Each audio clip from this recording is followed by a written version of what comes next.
Now, something that we see a lot of here in North Idaho are folks that have been living out in the city for a really long time, and they finally have hit their breaking point. They're tired of the drugs, they're tired of the crime, they're tired of the crazy politics and the chaos. And so they look at places like Montana, Wyoming, or North Idaho, and they go, that's it. We're gonna sell our house here, we're gonna buy acreage up in North Idaho, we're gonna live amongst the trees and the wildlife with no one around, and we're gonna be happy and we're gonna be safe. Now, while that is true for some people, they can be happy and feel safe out in places like that, it's not true for everybody. And we've had people that have made that investment and within a year have said, I can't stand this. And so there's certain factors you need to know about before making that decision, and that's what I'm gonna go through today, is the 10 things you really need to watch out for and figure out if you can deal with before buying your rural paradise. Let's go.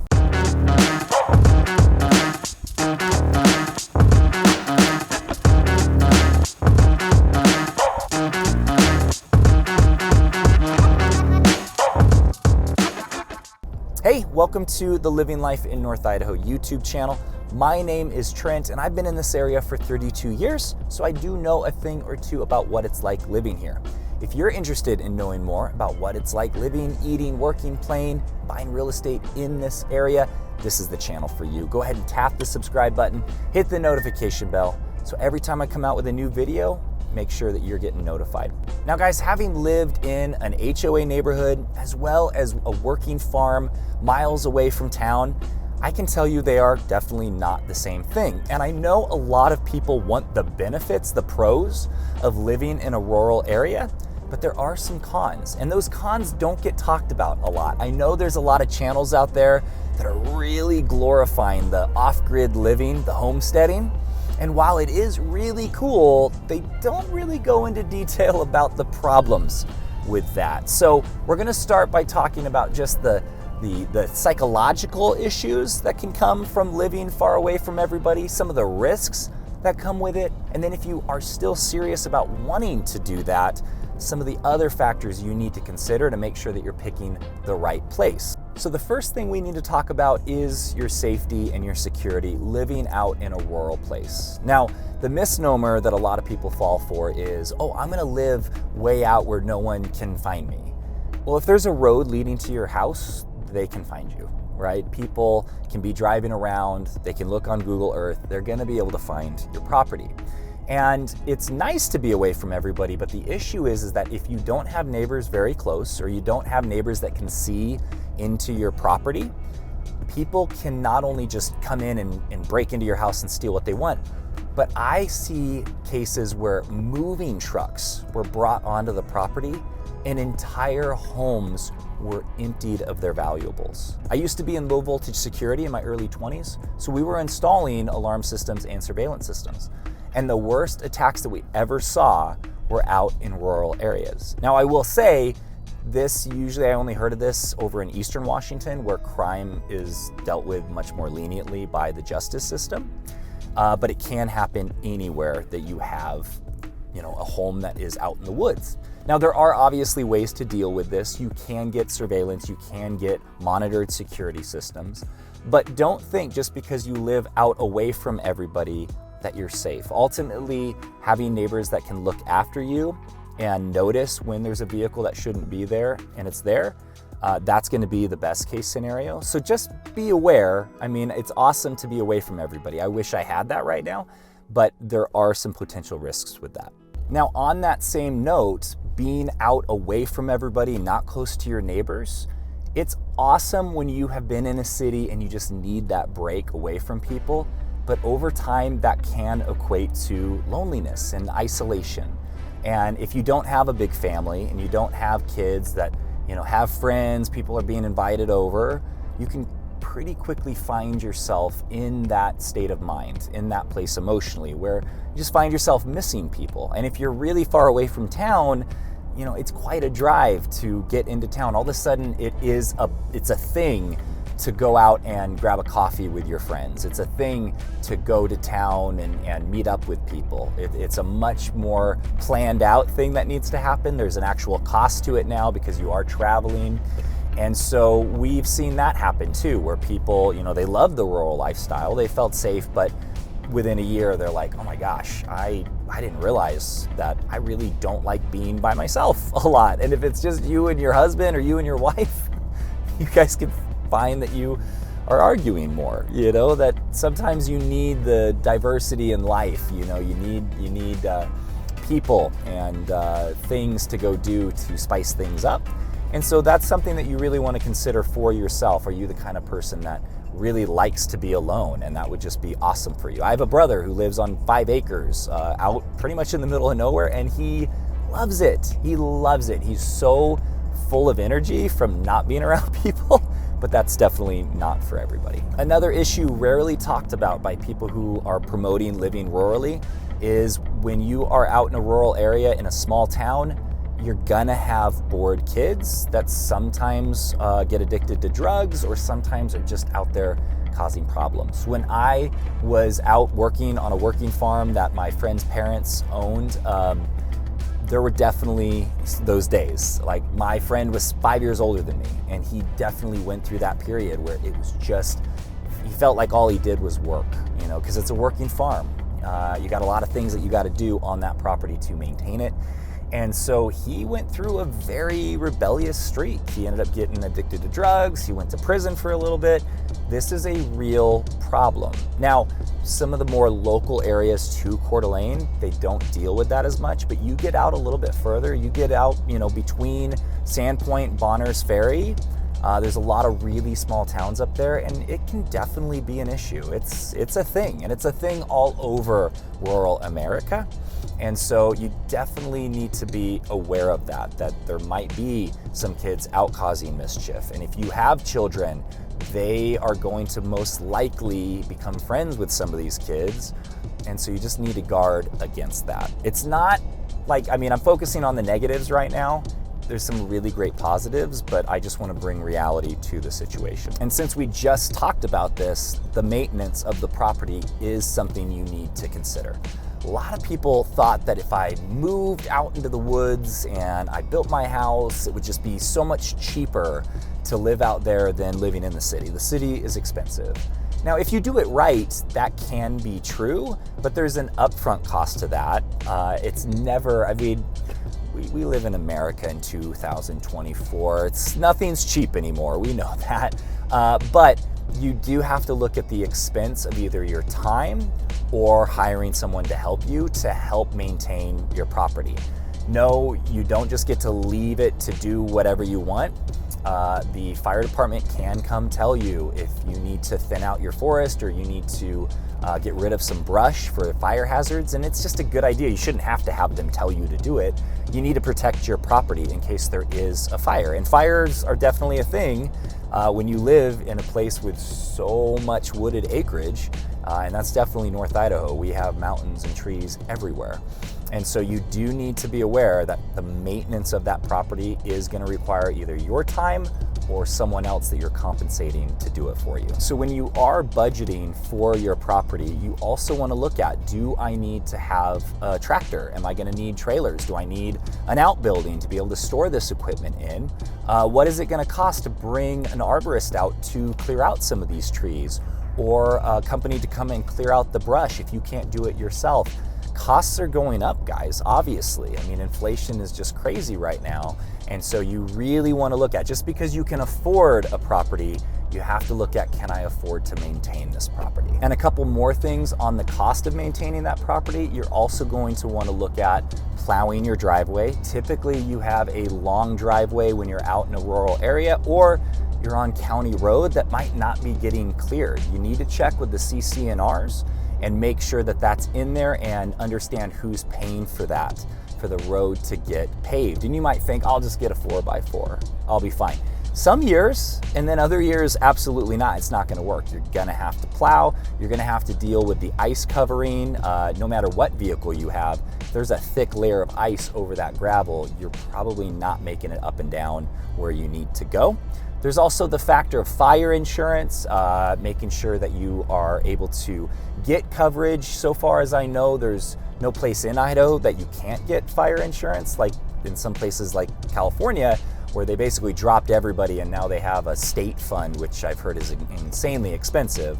But those are factors that you need to look at. The next factor you need to look at is the distance to areas. A lot of people that are moving up here are wanting to retire and they want to get that rural property.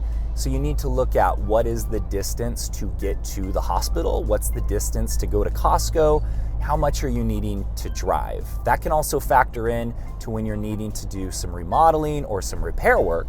If you're way far away from everything, you're going to get an additional charge for people to drive out to you. I saw this in the security industry where someone would live an hour and a half from where we were. There was no other outfits that were willing to go out there.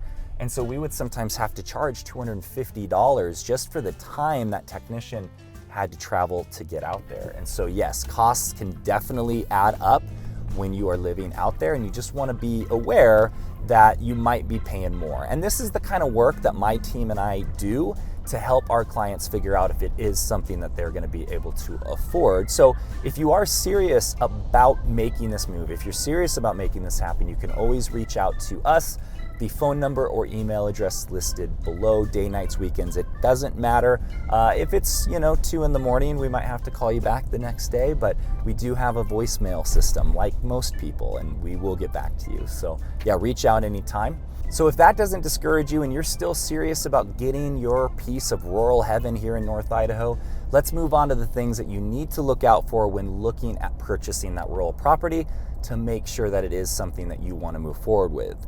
So the first one on that is you need to look at what the future developments are, if there's anything planned, or what they might be in the future, and zoning laws will tell you that. So if you look at the properties, and this is again something that my team and I do, you look at the properties around the area you're living and you figure out, hey, can these be turned into storage units? Can somebody build a dump yard of trucks and vehicles, like a pull and save right next to me? What is allowed and what's not allowed where I live? This has gotten quite a few people, especially recently, because Idaho really wasn't projected to grow this much this quickly. And so some people, they bought their property not even considering, is this going to be a thing? And now you're seeing developments being put in, that these developers are buying 100-acre plots and starting to build homes right next to their rural property. And if you drive around, like right now I'm driving around Lake Fernan here, but if you drive around, you'll see this. You'll see these really awesome working farm type homes, and there's a development right next to them. And that was just because they probably didn't consider it, or maybe it was something they didn't take too seriously, didn't think it would happen, and now it is. And that can just be a bummer. If you're investing into doing this, you want it to be what you want it to be, what you bought it for the long haul. So making sure you understand what developments are going to go on around it is important. Another factor that can really bite you in the butt, and we've seen this happen, is not understanding the easements that are in place. So sometimes you can buy a property and you see the property line and you go, cool, this is my property. And then all of a sudden you have people driving through your property because you didn't know that there was an easement in place to allow someone to get to their property that might be landlocked.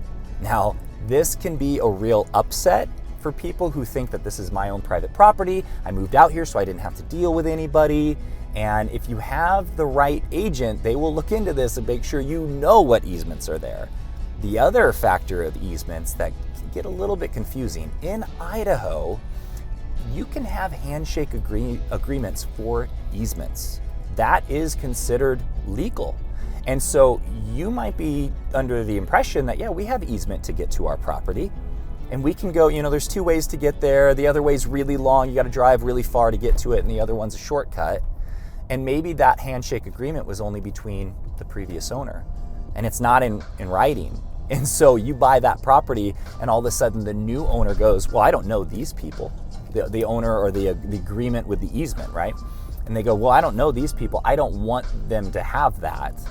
And pretty soon you've got another 20-minute drive, or you have to put in a new driveway to get to your property. We saw this last year with some people that were living somewhat off-grid, and I had actually followed my GPS to get to their house, and the neighbor had blocked off the easement for them to get to their house. So I had to go back onto the road. It took me 20 additional minutes, and it wasn't a real driveway. It was not to code. There's no way to access it in the winter, so they literally had to have a side-by-side and drive about a mile in the winter to get down to their vehicle. So they were trying to sell that property, and the value had dropped significantly because of that. And so easements are really, really important. You really want to know what those easements are, how they work, and make sure that they are legally binding. Otherwise, you could find yourself in a real bad spot. Now, this factor I've talked about in previous videos. We do have radon gas up here. And that radon gas it's radioactive. It's gas that's released from radioactive material that's in the soil. It really is all over the country, and it is not a factor in most places, but up here, it can get a little bit concentrated. Now, are you in any danger when you're out walking around breathing the air? No, none whatsoever. It only becomes a factor when you build a foundation or put a house over the earth and it traps the gas. And so if you're in your house just breathing in that gas, it has been shown to lead to lung cancer. Now, it's not a big problem as long as you know about it. When it is a big problem is because they didn't do the tests, they didn't study and find out if it's an issue, and so they breathe it in for years on end, and it can lead to lung cancer. It's a very simple test, and even if it's a home that is built and it has radon, you just get a mitigation system, and they're not very expensive, they're not hard to install. You want to have it professionally installed, but yeah, it's not that big of a factor, but it is definitely something to be aware of. And some people who live way out rurally, they don't always take it so seriously, but you definitely should. And you also need to consider floodplains and wetlands up here in North Idaho. We do have those, and a lot of them are like 100-year floodplains, meaning every year you have 1% chance that it floods, and so within 100 years it will probably flood. And sometimes it doesn't, but you need to absolutely know if that is a factor. Again, another thing that if you have the right realtor, they're going to look into that for you. And then also wetlands, right? So there are people that they go out and they look at their property in the summertime and they go, oh, it's so beautiful. Look at all this land. I can do so much with it. And then the wet season comes in, fall comes in, we get all this rain, or winter, then spring, and the snow melts. And it can absolutely flood your property and you can't really use it. And then you find out how much the mosquitoes love wetlands.